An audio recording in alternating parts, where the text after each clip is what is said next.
হরমুজে $24 কোটি ড্রোন হারালো আমেরিকা। কি ঘটেছিল আসলে? বাংলাদেশি সহ 250 জন নিখোঁজ। ভারত মহাসাগরে কি ঘটেছিল সেই নৌকায়? হজের নতুন নির্দেশনায় কি নব পরিবর্তন আনলো সৌদি প্রশাসন?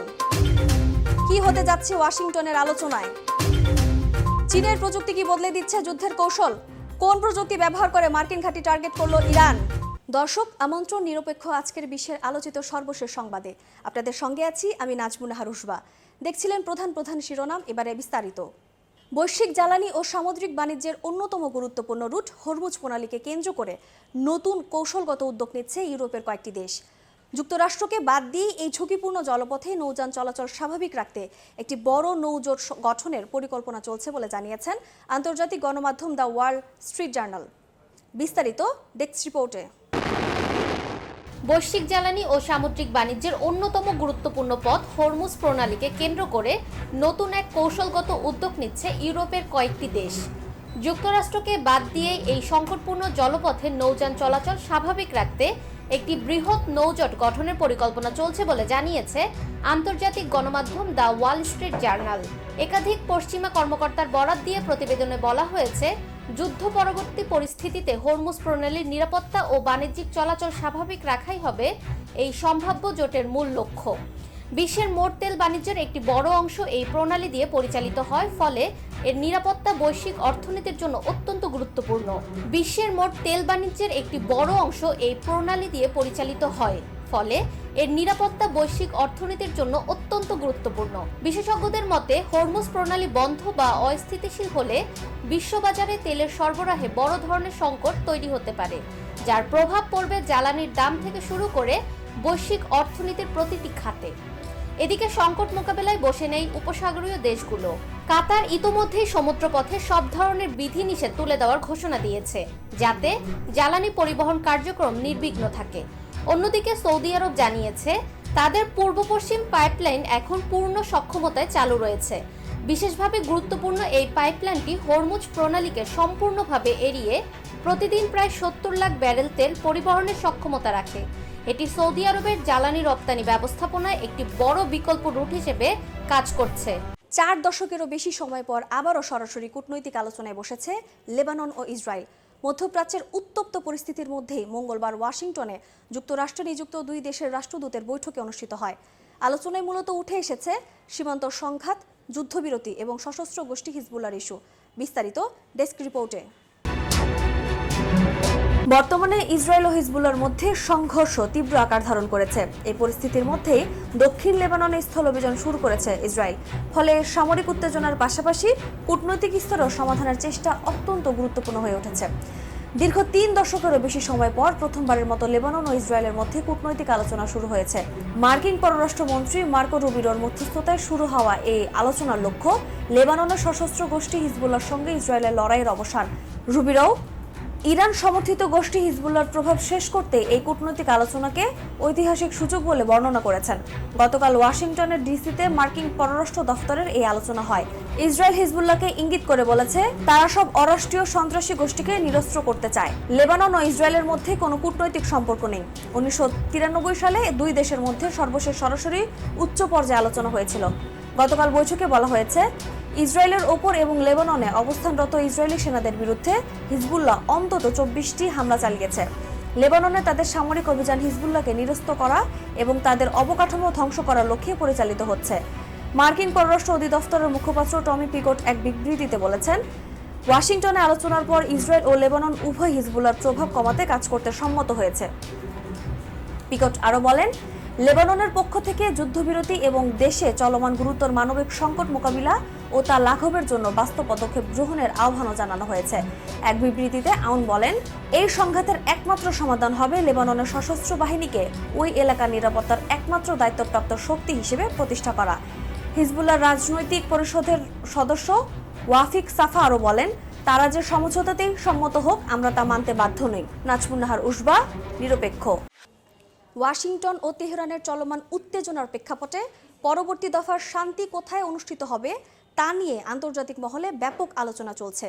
যদিও এখনও আনুষ্ঠানিকভাবে স্থান নির্ধারিত হয়নি, তবে কূটনৈতিক শর্তগুলো বলছে এই আলোচনার জন্য ইসলামাবাদ এবং ইস্তাম্বুলকে বিশেষভাবে বিবেচনা করা হচ্ছে। বিস্তারিত ডেস্ক রিপোর্টে।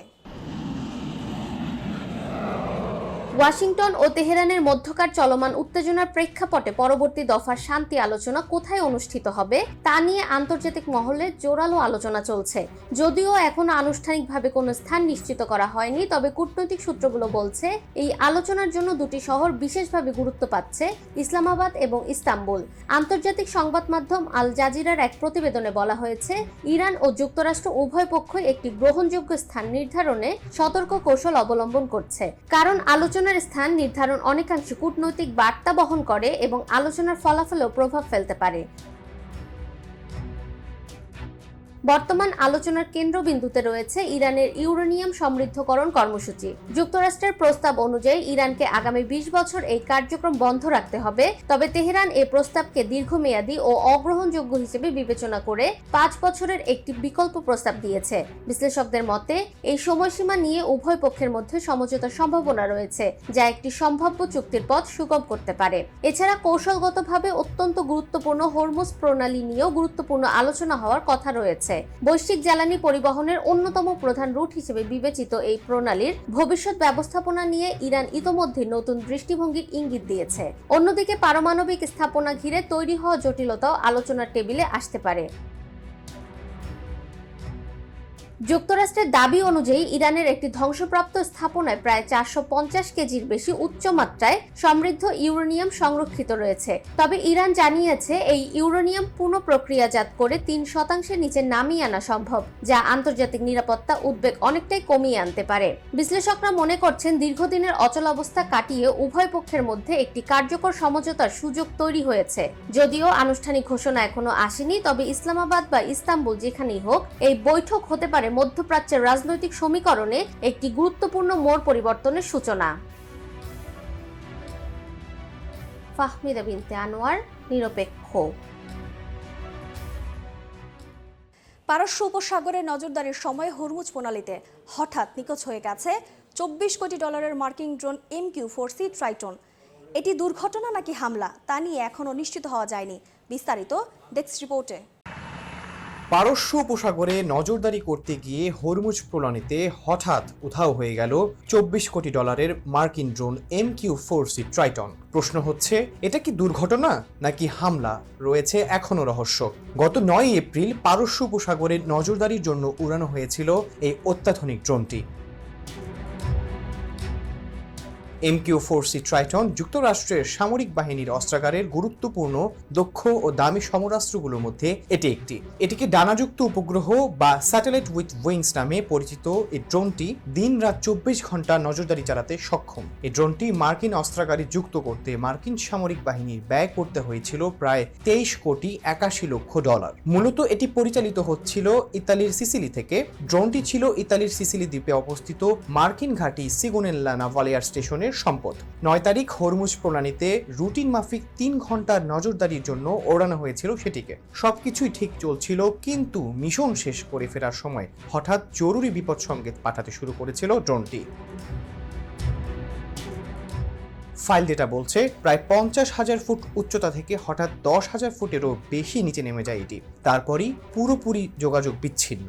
এটি কি শত্রুপক্ষের আঘাতে ড্রোনটি ধ্বংস হয়েছে কিনা সে সম্পর্কে কিছুই বলা হয়নি নাভাল সেফটি কমান্ডের বিবৃতিতে। মার্কিন নৌবাহিনী এটিকে বড় ধরনের দুর্ঘটনা বলে প্রকাশ করছেন, কিন্তু আসল প্রশ্নটা এখনো রয়ে গেছে। যুক্তরাষ্ট্র ইরান যুদ্ধবিরতির মাত্র 2 দিন পরেই ঘটেছে এই ঘটনা। প্রশ্ন হচ্ছে, এটা কি শুধুই প্রযুক্তিগত ত্রুটি নাকি এর পেছনে আছে অন্য কোনো গোপন হামলা? আহমদ ইমতিয়াজ, নিরপেক্ষ। ভারত মহাসাগরের উত্তাল সমুদ্র উঠে এসেছে এক হৃদয় বিতরক খবর। উন্নত জীবনযাপনের স্বপ্ন নিয়ে যাত্রা শুরু করা শতাধিক মানুষের মুহূর্তেই হারিয়ে গেছেন গভীর সমুদ্রে। ভারত মহাসাগরের আন্দামান সাগরের ভয়াবহ নৌকাডুবির ঘটনায় বাংলাদেশি সহ প্রায় 250 জন নিখোঁজ হয়েছেন। নিখোঁজদের মধ্যে রোহিঙ্গা শরণার্থী এবং বাংলাদেশি নাগরিকরাও রয়েছেন বলে জানিয়েছেন জাতিসংঘের শরণার্থী ও অধিবাসন সংস্থা। বিস্তারিত ডেস্ক রিপোর্টে। ভারত মহাসাগরের উত্তাল সমুদ্র থেকে উঠে এসেছে এক হৃদয় বিদারক খবর। উন্নত জীবনের স্বপ্ন নিয়ে যাত্রা শুরু করা শতাধিক মানুষ মুহূর্তেই হারিয়ে গেলেন গভীর সমুদ্রে। ভারত মহাসাগরের আন্দামান সাগরে ভয়াবহ নৌকাডুবির ঘটনায় বাংলাদেশি সহ প্রায় 250 জন নিখোঁজ হয়েছেন। নিখোঁজদের মধ্যে রোহিঙ্গা শরণার্থী ও বাংলাদেশি নাগরিকরা রয়েছেন বলে জানিয়েছে জাতিসংঘের শরণার্থী ও অভিবাসন সংস্থা। আন্তর্জাতিক সংবাদ মাধ্যম বিবিসি নিউজের বরাতে জানা যায়, বাংলাদেশ থেকে মালয়েশিয়াগামী একটি ট্রলার উত্তাল সমুদ্রে প্রচণ্ড ঝড়ে এবং অতিরিক্ত যাত্রী বোঝাই থাকার কারণে ডুবে যায়। কোস্টগার্ড সূত্র জানিয়েছে, গত 9 এপ্রিল বাংলাদেশের পতাকাবাহী একটি জাহাজ সমুদ্র থেকে 9 জনকে জীবিত উদ্ধার করেছে। উদ্ধার হওয়া ব্যক্তিরা জানান, তারা ড্রাম ও কাঠের টুকরো আঁকড়ে ধরে প্রায় 2 দিন সমুদ্রে ভেসেছিলেন। এই দুর্ঘটনা আবারও অবৈধ ও ঝুঁকিপূর্ণ সমুদ্রপথে মানব পাচার ও অভিবাসনের ভয়াবহ চিত্র সামনে নিয়ে এসেছে। বিশেষ করে রোহিঙ্গা শরণার্থীদের মধ্যে অনেকেই জীবনের ঝুঁকি নিয়ে উন্নত ভবিষ্যতের আশায় এ ধরনের বিপজ্জনক যাত্রায় বের হচ্ছেন। এ ঘটনায় গভীর উদ্বেগ প্রকাশ করেছে আন্তর্জাতিক মানবাধিকার সংস্থাগুলো। তারা মানব পাচার রোধে আঞ্চলিক সহযোগিতা জোরদার এবং নিরাপদ অভিবাসন নিশ্চিত করার আহ্বান জানিয়েছেন। ফাহমিদা বিনতে আনোয়ার, নিরপেক্ষ। ভারত মহাসাগরের উত্তাল পরিস্থিতির মধ্যেই মানবিকতার এক উজ্জ্বল দৃষ্টান্ত স্থাপন করেছে শ্রীলঙ্কা। আঞ্চলিক ও ভূরাজনৈতিক চরম উত্তেজনার মাঝেই কোনো পক্ষ না নিয়েই শ্রীলঙ্কা যেভাবে আন্তর্জাতিক আইন ও মানবিকতা বজায় রেখেছে, তা বৈশ্বিক কূটনীতিতে দেশটির নিরপেক্ষ অবস্থানকে আরও সুসংহত করছে। বিস্তারিত ডেস্ক রিপোর্টে। আঞ্চলিক ও ভূ রাজনৈতিক চরম উত্তেজনার মধ্যে কোনো পক্ষ না নিয়ে শ্রীলঙ্কা যেভাবে আন্তর্জাতিক আইন ও মানবিকতা বজায় রেখেছে, তা বৈশ্বিক কূটনীতিতে দেশটি নিরপেক্ষ অবস্থানকে আরও সুসংহত করল। ভারত মহাসাগরের উত্তাল পরিস্থিতির মাঝে মানবিকতার এক উজ্জ্বল দৃষ্টান্ত স্থাপন করল শ্রীলঙ্কা। গত 4 মার্চ ভারত মহাসাগরে শ্রীলঙ্কার দক্ষিণ উপকূল থেকে 40 নটিক্যাল মাইল দূরে ভয়াবহ হামলার শিকার হন ইরানি ফ্রিগেট IRIS ডেনা। মার্কিন সাবমেরিন USS শার্লট থেকে ছোড়া মার্ক 48 টর্পেডোর আঘাতে জাহাজটি মুহূর্তেই তলিয়ে যায়। এই ঘটনায় প্রাণ হারায় 87 জন নাবিক। সে সময় লঙ্কার নৌবাহিনী 32 জনকে জীবিত উদ্ধার করতে সক্ষম হয়। দীর্ঘ 1 মাস পর অবশেষে নিজ দেশে ফিরে গেছেন আটকে পড়া 238 জন ইরানি নাবিক। গত মঙ্গলবার রাতে কলম্বো থেকে একটি বিশেষ চার্টার্ড বিমানে করে তারা ইরানের উদ্দেশ্যে রওনা হন। পরবর্তীতে তাদের সাহায্য করতে আসা ইরানের অপর জাহাজ IRIS বুশেহর যান্ত্রিক ত্রুটিতে পড়লে 1907 সালের হেগ কনভেনশন অনুযায়ী সেটিকেও মানবিক আশ্রয় দেয় শ্রীলঙ্কা সরকার। শ্রীলঙ্কার উপপ্রতিরক্ষা মন্ত্রী আরুণা জয়াশেখারে নিশ্চিত করেছেন, ডেনা থেকে বেঁচে যাওয়া 32 জন এবং বুশেহর জাহাজের 206 জন ক্রুর মধ্যে 238 জন বর্তমানে তেহরানের পথে। তবে যান্ত্রিক ত্রুটিতে থাকা IRIS বুশেহর রক্ষণাবেক্ষণের জন্য বর্তমানে 15 জন নাবিক চুনাকমালি বন্দরে অবস্থান করছেন। 2026 সালের ইরান যুক্তরাষ্ট্র সংঘাত যখন ভারত মহাসাগর পর্যন্ত বিস্তৃত, তখন শ্রীলঙ্কার এই পদক্ষেপকে অত্যন্ত গুরুত্বপূর্ণ বলে মনে করছেন আন্তর্জাতিক বিশ্লেষকরা। নাজমুন্নাহার উসবা, নিরপেক্ষ। মধ্যপ্রাচ্যের চলমান উত্তেজনার মধ্যে এক অনুসন্ধানী প্রতিবেদনে দাবি করা হয়েছে, IRGC চীনের স্যাটেলাইট প্রযুক্তি ব্যবহার করে মধ্যপ্রাচ্যে অবস্থানরত যুক্তরাষ্ট্রের সামরিক ঘাঁটিগুলোকে লক্ষ্যবস্তু করার সক্ষমতা অর্জন করেছে। বিস্তারিত টেক্সট রিপোর্টে। মধ্যপ্রাচ্যে চলমান উত্তেজনার মধ্যে এক অনুসন্ধানী প্রতিবেদনে দাবি করা হয়েছে, IRGC চীনের স্যাটেলাইট প্রযুক্তি ব্যবহার করে মধ্যপ্রাচ্য থাকা যুক্তরাষ্ট্রের সামরিক ঘাঁটিগুলোকে লক্ষ্যবস্তু করার সক্ষমতা অর্জন করেছে। প্রতিবেদনে বলা হয়েছে, TIB নামের এই স্যাটেলাইটটি চীনা কোম্পানি আই-আর্থ নির্মাণ ও উৎক্ষেপণ করে। পরে 2024 সালের শেষ দিকে এর নিয়ন্ত্রণ নেয় IRGC অ্যারোস্পেস ইউনিট। স্যাটেলাইটটি ব্যবহার করে ইরান মধ্যপ্রাচ্যের বিভিন্ন মার্কিন সামরিক স্থাপনা পর্যবেক্ষণ করেছে। চুক্তির আয়তায় ইরান বেইজিং ভিত্তিক এই প্রতিষ্ঠানের গ্রাউন্ড স্টেশন ব্যবহারের সুযোগ পেয়েছে, যার মাধ্যমে এশিয়া ও ল্যাটিন আমেরিকা সহ বিভিন্ন অঞ্চল থেকে স্যাটেলাইটের তথ্য সংগ্রহ করা সম্ভব হচ্ছে। তবে রয়টার্স জানায়, এসব তথ্যের সত্যতা স্বাধীনভাবে যাচাই করা যায়নি। এ বিষয়ে যুক্তরাষ্ট্রের হোয়াইট হাউস, CIA বা পেন্টাগন এখন আনুষ্ঠানিকভাবে কোনো মন্তব্য করেনি। একইভাবে চীনের পক্ষ থেকেও নির্দিষ্ট কোনো প্রতিক্রিয়া আসেনি। এদিকে বেইজিং এটিকে ভিত্তিহীন প্রচারণা করে উড়িয়ে দিয়েছে। যুক্তরাষ্ট্রের সাবেক প্রেসিডেন্ট ডোনাল্ড ট্রাম্প ইঙ্গিত দিয়েছেন, এমন সহযোগিতা হলে বেইজিংকে পরিণতি ভোগ করতে হবে। বিশ্লেষকদের মতে, অভিযোগ সত্য হলে এটি মধ্যপ্রাচ্যের সামরিক ভারসাম্যকে নতুন মাত্রা যোগ করতে পারে। নাজমুন্নাহার উসবা, নিরপেক্ষ। পূর্ব প্রশান্ত মহাসাগরের আন্তর্জাতিক জলসীমায় আবারও প্রাণঘাতী হামলা চালিয়েছে যুক্তরাষ্ট্র। এটি ছোট নৌযানে ক্ষেপণাস্ত্র হামলায় 4 জন নিহত হয়েছেন। এই ঘটনায় মার্কিন সামরিক অভিযানে বৈধতা ও স্বচ্ছতা নিয়ে নতুন করে প্রশ্ন উঠেছে। সাউথকম মঙ্গলবার সামাজিক যোগাযোগ মাধ্যমে এই হামলার তথ্য জানায়। বিস্তারিত ডেস্ক রিপোর্টে। পূর্ব প্রশান্ত মহাসাগরের আন্তর্জাতিক জলসীমায় আবারও প্রাণঘাতী হামলা চালিয়েছে যুক্তরাষ্ট্র। একটি ছোট নৌযানে ক্ষেপণাস্ত্র হামলায় 4 জন নিহত হওয়ার ঘটনায় নতুন করে প্রশ্ন উঠেছে মার্কিন সামরিক অভিযানের বৈধতা ও স্বচ্ছতা নিয়ে। সাউথকম মঙ্গলবার সামাজিক যোগাযোগ মাধ্যমে দেওয়া পোস্টে এই হামলার কথা ঘোষণা করেন। যুক্তরাষ্ট্রের দাবি, নিহত 4 জনই মাদক সন্ত্রাসী এবং তারা আন্তর্জাতিক জলসীমা ব্যবহার করে মাদক পাচারে জড়িত ছিল। তবে এ দাবির পক্ষে কোনো নির্দিষ্ট প্রমাণ এখনো প্রকাশ হয়নি, যা নিয়ে সমালোচনা বাড়ছে আন্তর্জাতিক মহলে। মার্কিন সামরিক বাহিনীর পক্ষ থেকে জানানো হয়েছে, গোপন গোয়েন্দা তথ্যের ভিত্তিতেই এই অভিযান পরিচালনা করা হয়। তাদের মতে, নৌযানটি পূর্ব প্রশান্ত মহাসাগরের একটি পরিচিত মাদক পাচার রুটে চলাচল করছিল এবং তা সরাসরি অপরাধমূলক কর্মকাণ্ডের জন্য যুক্ত ছিল। বিশ্লেষকরা বলছেন, আন্তর্জাতিক জলসীমায় সামরিক শক্তি প্রয়োগের ক্ষেত্রে আন্তর্জাতিক আইন ও মানবাধিকার প্রশ্নটি অত্যন্ত গুরুত্বপূর্ণ। প্রমাণ ছাড়া কাউকে মাদক সন্ত্রাসী হিসেবে আখ্যা দিয়ে প্রাণঘাতী হামলা চালানো হলে তা আন্তর্জাতিক আইন লঙ্ঘনের শামিল হতে পারে। পূর্ব প্রশান্ত মহাসাগরে যুক্তরাষ্ট্রের এই নতুন হামলা শুধু প্রাণহানির ঘটনাই নয়, বরং আন্তর্জাতিক আইন, মানবাধিকার ও সামরিক শক্তির ব্যবহার নিয়ে নতুন করে বৈশ্বিক বিতর্কের জন্ম দিয়েছে। ফাহমিদা বিনতে আনোয়ার, নিরপেক্ষ। দর্শক, এই ছিল নিরপেক্ষ আজকের আলোচিত বিশ্বের সর্বশেষ সংবাদ। এতক্ষণ সাথে থাকার জন্য ধন্যবাদ সবাইকে।